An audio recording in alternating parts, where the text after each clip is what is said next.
You probably heard that in Louisiana, the state there, the governor wants to place the Ten Commandments in all public schools and state-run colleges, and I think that's terrific. I mean, it's certainly a step in the right direction. A lot of folks don't see it that way. The Ten Commandments, that's about religion. That's about spoiling all my fun and having a good time. I actually finally came to realize that the guidelines in the Bible, the commandments, they're actually meant not to prevent us from having a good time, but actually to protect us and maximize our joy. Not saying I always meet up to those standards, but anyway, that's what I've come to understand. So what could be wrong with putting the Ten Commandments in classrooms? Pretty much everything if you talk to the secular world. What is wrong? The commandments. What is right? Drag time story hour in the classroom. That's somehow a civil right, not the Ten Commandments. Black Lives Matter flag and their anti-family socialist message, no problem. LGBTQ plus IA whatever, of course, that is mandatory. I'm pretty sure some school districts have made it mandatory. And what about the fighting in class and school all over the place? That's just something we've come to endure, expect, I guess, right? It amuses us on social media. No, it should disturb us, and there should be a national discussion on combating school violence. But no, the only national discussion happening right now about the classroom is this one. It is unconstitutional to have the Ten Commandments in public classrooms. The correlation between book burners and people that want the Ten Commandments is high. This is a concerted and manufactured effort. This is religious coercion. It's just foolish legislation. It's really just an intimidation tactic. I think it's bullying. It's extreme. It's exclusionary. It undermines religious freedoms. It's unnecessary. Unnecessary, extreme, undermining everything. I'll show you what undermines everything. The monsters in the classroom, okay? The track time story hour. I can't find that in the Constitution. Can you? That is the threat. The other thing is our salvation, perhaps. I really like Governor Landry. And listen to the voice, right? I mean, I knew the Cajun accent, but this is special. This sounds like Huey Long or something like that. And I love the guy. This bill mandates the display of the Ten Commandments in every classroom in public, elementary, secondary, and post-education schools in the state of Louisiana. Because if you want to respect the rule of law, you got to start from the original lawgiver, which was Moses. How about that, huh? I like him a lot. And it is a step in the right direction. Will it make a difference? That's another question. I mean, look at the classroom back in the olden days, right? I mean, order, obedience, people were paying attention, no cell phones. And before that, it was really strict, maybe even a bit too strict. These days, everything is different, and the challenges for the children, they're not at fault. I mean, the culture has gone corrupt and is creeping in there. And not only that, every kid has one of these damn cell phones in their pocket and access to just about everything. Is it really going to do any harm to have those commandments on the wall? My greater concern, how much good will it do? I want it to do a lot of good. Will it in this world? How about this? All of the furor right now about this matter, the #1 TV show in America is this one, Evil. You don't see any debates on TV about the Evil TV show, right? I don't know anything about it, but it's kind of funny, right? Evil is #1 on television right now, and everybody's all freaked out about the other thing. All right, I have to say this. I fear, and my gut tells me that President Trump is going to go to jail. There is a possibility that juror misconduct happened, and that can be established. The whole thing gets thrown out.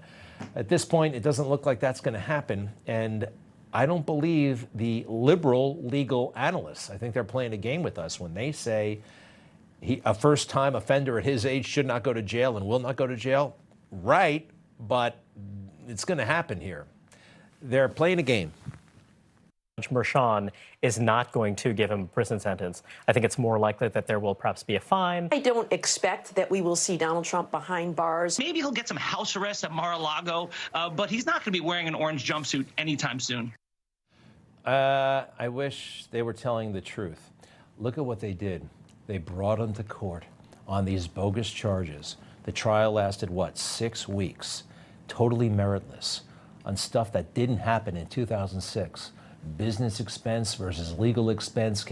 I mean, it is beyond belief what they did. Why wouldn't they go the next step? Of course they're going to go the next step. Send them to jail. And this judge is suddenly going to do the right thing, be reasonable, be rational, be judicial. He gave money to Joe Biden, and he got money, at least his daughter did, from Democrats like Adam Schiff, like Congressman Golden. I mean, lots and lots of money, maybe over $1 million to the firm run by the judge's daughter. Well, why isn't this a bigger deal? The New York Times won't report it. The New York Times has given him and every other corrupt Democrat, it seems, a great big fat pass. So if the New York Times doesn't make it a story, guess what? It's not a story. And the New York Times is not going to call this guy out or portray him in a negative light for putting Trump in jail. No, he'll be a hero to the left, an absolute hero. So it could be Rikers Island, actually, July 11th. And I don't think he'll be in the jail cell with other guys, but possibly a specialized trailer. I heard that the Secret Service is actually in discussions about this, or house arrest, not in Mar-a-Lago like that guy said, but Bedminster. That could happen. I don't really like James Comey, but this is one of the instances where I think overall he's on to something. I would ordinarily say it's unlikely in a white-collar offense of this sort, but this is a defendant who's begging for a jail term by taking a flamethrower not just to the judge, but to the entire process and the jury. A judge will take that very seriously into consideration in deciding whether to deter this person and to send a message more broadly. He needs to spend some time behind bars. Tough guy, huh? Spend some time behind bars to adjust your attitude. Imagine that, Donald Trump having an attitude. They create a corrupt, outrageous trial and then penalize you for objecting to the corrupt and outrageous trial, just like the swamp. Something else Comey said, white supremacy. Think about it for a moment. When's the last white supremacy thing we've seen in America? That wasn't fake. That wasn't Lincoln Project. That wasn't that stunt in Idaho. That wasn't something weird. There hasn't been. It's zero. He said something, though, that it's coming. Watch this. Domestic terrorism, white identity extremism, and it will not be old-fashioned come next May, unfortunately. Next May 2025, what's going on? What's in the works? The FBI, as you know, had all kinds of people there on January 6th. Just saying, that was weird. Something else about this, they're sending him to jail, and they're going to accuse us, they do accuse us of racism, right, by questioning Joe Biden's involvement. This is a laugh, even for the fake news. Talk about a stretch.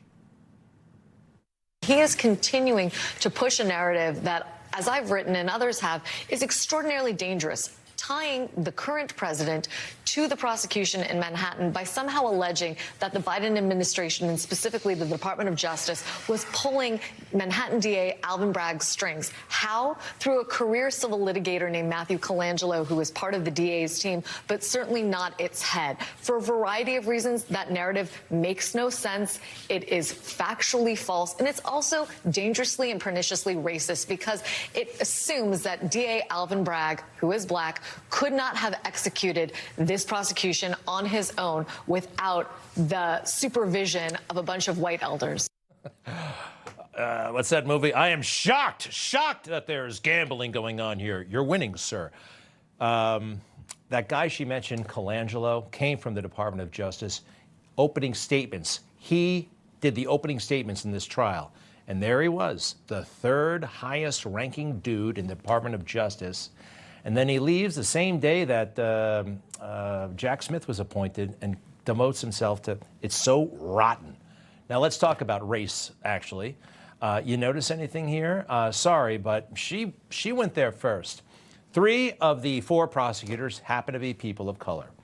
And you know why they did this? I think it's part of their thinking, casting along these lines, making it harder, they believe, for people to criticize, because the left, they only see race, and they think that it would be more difficult or awkward for people to criticize. This is how they think. It certainly isn't how I think. How do you think the January 6th stuff, all right? There was lots of casting involved with that.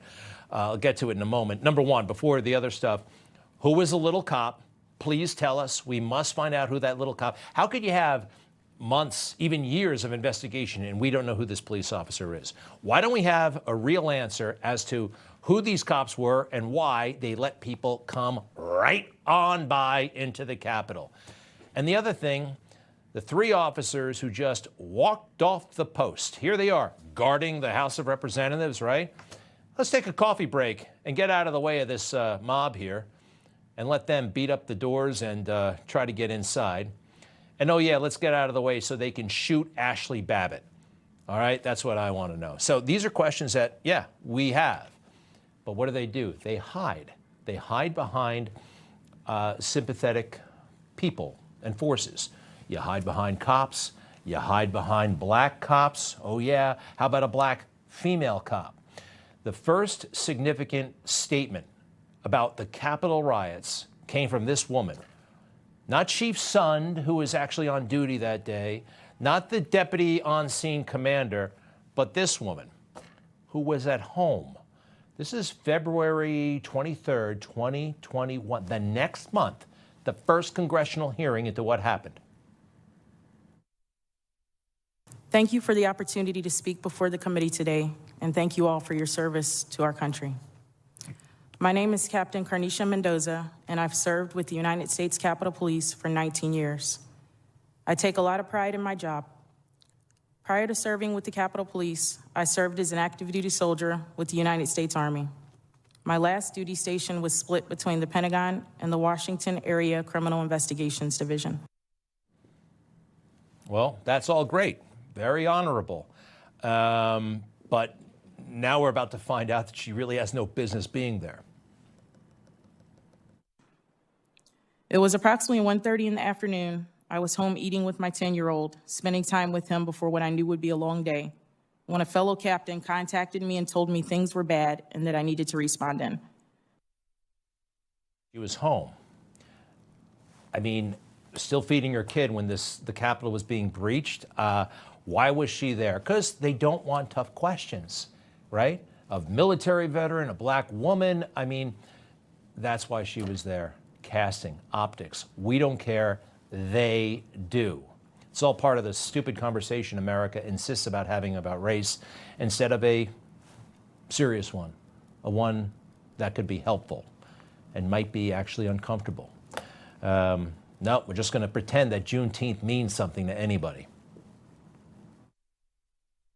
Finally, tonight's Heart of America as the nation celebrates Juneteenth. 97-year-old Opal Lee, known as the grandmother of Juneteenth, led her annual Walk for Freedom this morning. Historic flight. Black veterans traveling to the nation's capital in honor of Juneteenth. The index tonight in this country celebrating Juneteenth today, which of course marked the end of slavery. Of course it did. But I thought the Emancipation Proclamation, Texas, 2 years, nobody knows. It's vague. It's not part of our common heritage. Sorry, it's not. And you give people a day off in the middle of the week, long, hot summer, and bad stuff happens.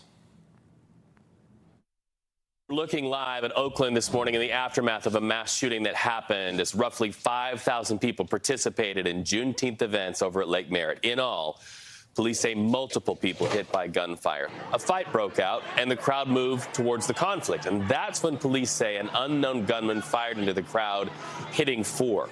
Police say multiple people were injured in the chaos. They also say some in the crowd hit and pushed officers.